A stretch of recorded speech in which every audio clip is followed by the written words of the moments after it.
Bismillahirrahmanirrahim. Assalamualaikum warahmatullahi wabarakatuh. Alhamdulillahi mustahiqil hamdi bikamalih, likamali dhatihi wa asma'ihi wa sifatihi wa af'alih. Wa usalli wa usallimu ala nabiyyi Muhammadin wa ala ashabihi wa alihi wattabi'ina ila yaumiddin mimman tabi'ahu bi ihsanin wasarin ala min walih amma ba'du. Saudara-saudaraku sekalian, jamaah yang dirahmati oleh Allah Subhanahu wa taala. Kita akan melanjutkan pembahasan kita mengenai tema kebahagiaan. Saudara-saudaraku sekalian yang dirahmati oleh Allah Subhanahu wa taala, kita akan sedikit memberikan gambaran mengenai bekal untuk menggapai kebahagiaan, baik itu menambah pemahaman kita, menambah kesabaran kita, dan mengambil nilai-nilai ibrah dari Rasulullah SAW beserta orang-orang soleh. Di samping itu, kita nanti akan memberikan sedikit masukan mengenai zikir-zikir yang semestinya menjadi zikir harian kita, agar kita bisa mendulang, bisa menggapai kebahagiaan. Saudara-saudaraku sekalian, seorang ulama berkata, "Az-zakiyul aribu yukhawilul khusaira ila arbahin." Jadi orang yang cerdik, ia akan berusaha mengubah kerugian menjadi keuntungan. Wal jahilur ri'didu, sementara sebaliknya orang-orang yang jahil, yaj'alul musibata ini.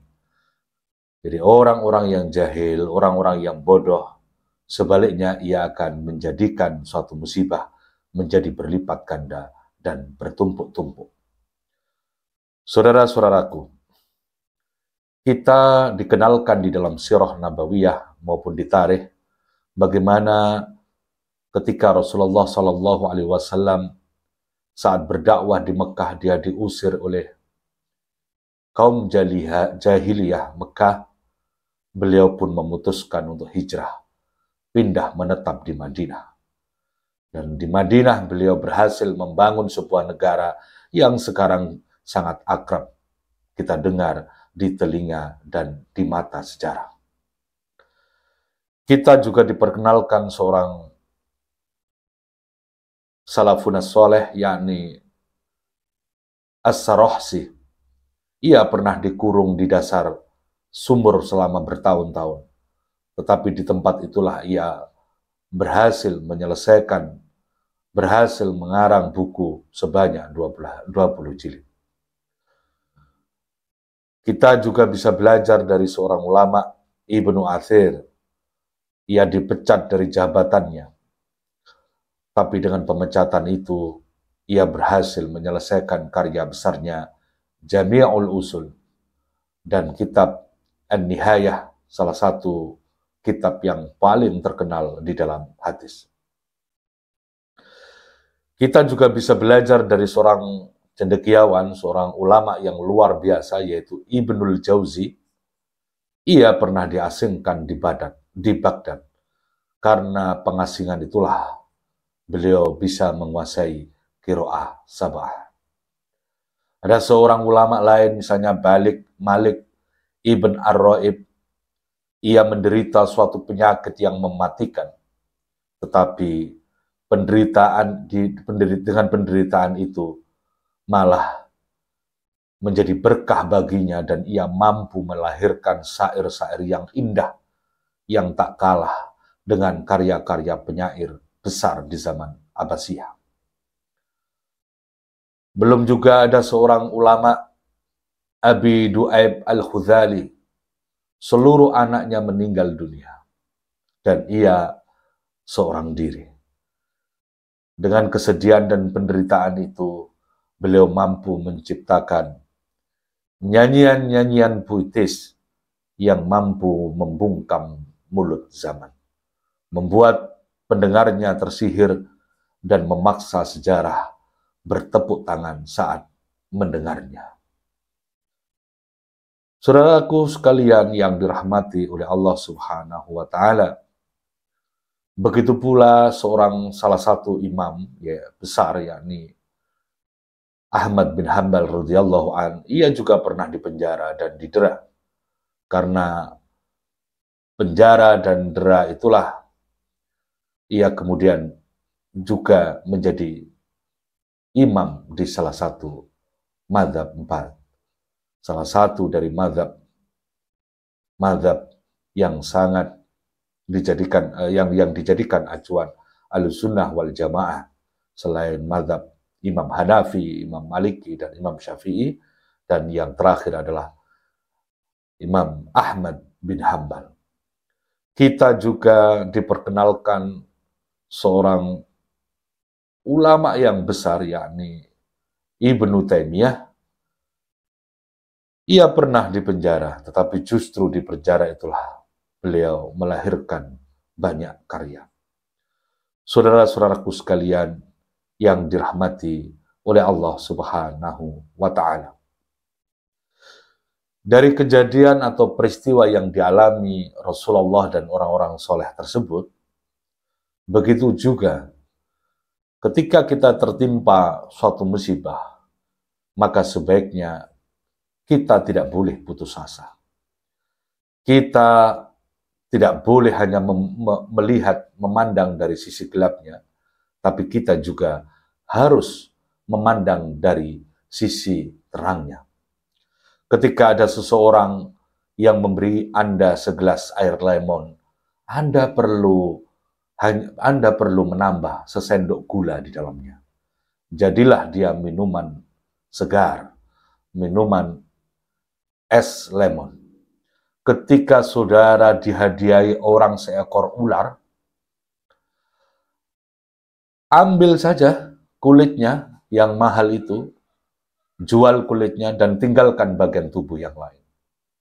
Ketika saudara atau kita disengat kalajengking, ketahuilah bahwa sengatan itu sebenarnya akan memberikan kekebalan pada tubuh Anda dari bahaya bisa-bisa lain, termasuk bisa ular. Saudara-saudaraku sekalian yang dirahmati oleh Allah Subhanahu wa Ta'ala, kita ingat dengan firman Allah, la yukallifullahu nafsan illa wus'aha. Jadi Allah tidak akan membebani seseorang melainkan sesuai dengan kemampuannya atau kesanggupannya. Laha ma kasabat wa 'alaiha maktasabat. Laha ma kasabat, ia mendapatkan kebajikan, mendapatkan pahala dari yang dia usahakannya, wa 'alaiha maktasabat, dan ia akan mendapat siksa dari kejahatan yang dikerjakannya. Ini adalah pola pikir yang harus kita pegang, bahwa musibah yang ditimpakan kepada kita itu artinya bahwa kita sanggup, kita mampu untuk menyelesaikan musibah itu. Karena kita yakin di dalam Islam, kita yakin dalam firman Allah bahwa Allah tidak akan memberikan beban yang melebihi dari kemampuan kita. Bahkan dengan beban-beban yang diberikan itu, kita mencontoh Rasulullah dan orang-orang soleh, bagaimana beban itu tidak hanya dipandang dengan sisi gelap, tetapi ia perlu bahkan butuh, bahkan harus dilihat, dipandang dari sisi terangnya. Saudara-saudaraku sekalian yang dirahmati oleh Allah Subhanahu wa Ta'ala, di samping kita membenahi mindset, membenahi pola pikir kita, tentunya sebagai seorang muslim, kita jangan lupa untuk selalu berdoa kepada Allah Subhanahu wa Ta'ala. Ad-du'a'u huwal ibadah. Jadi doa itu adalah ibadah. Ud'auni astajib lakum. Berdoalah kepadaku, kata Allah, aku akan kabulkan doa-doa kalian. Laisa syai'un akrama 'ala Allah Ta'ala minad du'a. Tidak ada sesuatu yang lebih besar pengaruhnya di sisi Allah selain doa. Bahkan ada diriwayatkan oleh Al-Hakim dari Imam Ali bin Abi Thalib di dalam Al-Mustadrak, ad-du'a'u silahul mu'min. Jadi doa itu adalah senjata bagi orang beriman. Wa imaduddin, tiang agama, wa nurus samawati wal ard. Jadi dia adalah cahaya di langit dan di bumi. Saudara-saudaraku sekalian, hayya nahtif nahnu wa iyyaka bihadad du'a il-harri as-sadiqi. Jadi marilah kita bersama-sama memanjatkan doa yang menghangatkan dan penuh dengan ketulusan. Fa innahu likashfil qurabi wal hammi wal khusni. Doa-doa yang kita panjatkan bisa membantu kita untuk menghilangkan kepenatan, kesuntukan, dan kesedihan.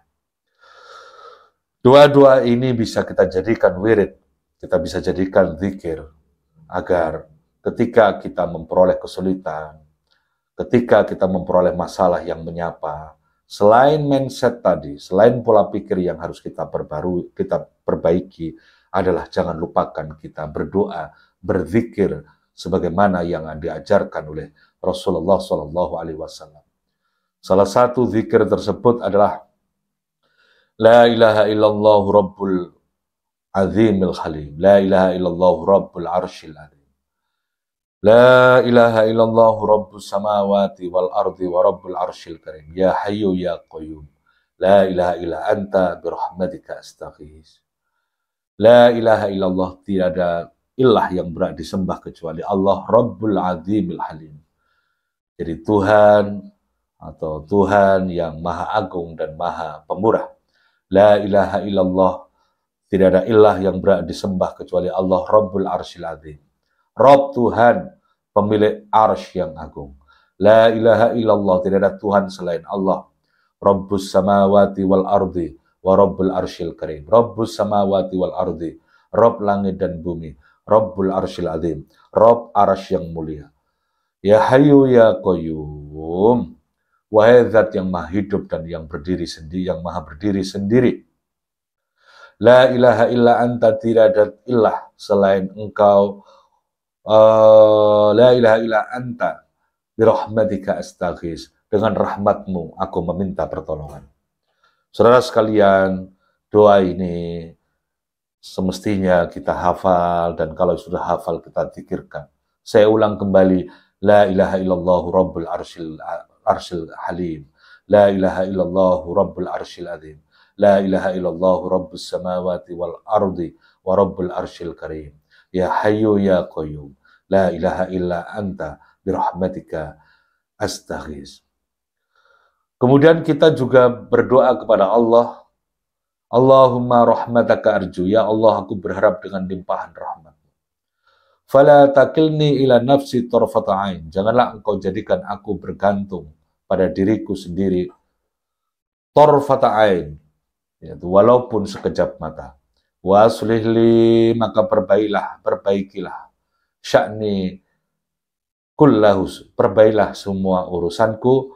La ilaha illa anta, tiada ilah selain engkau. Saudara sekalian, saya ulang lagi, Allahumma rahmataka arju fala takilni ila nafsi tarfata ain wa aslih li sya'ni kullahu la ilaha illa anta. Kemudian kita juga dianjurkan di dalam termasuk bagian dari menghilangkan kesedihan, penderitaan, dengan cara kita beristighfar, astaghfirullahalladzi la ilaha illa huwal hayyul qayyum wa atubu ilaih. Astaghfirullah, aku memohon ampunan kepada Allah, alladzi la ilaha illa huwa, tidak ilah selain Dia, al-hayyul qayyum, yang maha hidup dan berdiri sendiri, wa atubu ilaih, dan aku bertobat kepadanya. Kemudian zikir lain atau doa lain yang perlu kita zikirkan, yang perlu kita ucapkan adalah La ilaha illa anta subhanaka inni kuntu minadz zalim, sebagaimana doa yang dilafatkan oleh Nabi Yunus ketika beliau berada di dalam perut ikan. La ilaha illa anta, tidak ilah selain engkau, subhanaka, maha tinggi, maha suci engkau. Inni kuntu minadz zalim, sesungguhnya aku termasuk orang-orang yang zalim. Doa lain yang bisa kita jadikan wirid atau bisa jadikan doa adalah Allahumma inni abiduka.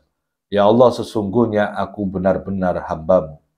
Wa benu abdika, anak dari hambamu. Wa benu amatika, anak dari makhluk ciptaanmu. Nasiyati biyadika, ubun-ubunku ada di tanganmu. Madin fiya hukmuka, segala ketentuanmu telah berlaku bagiku. Adlun fi qada'ika, ketetapanmu adil atas diriku.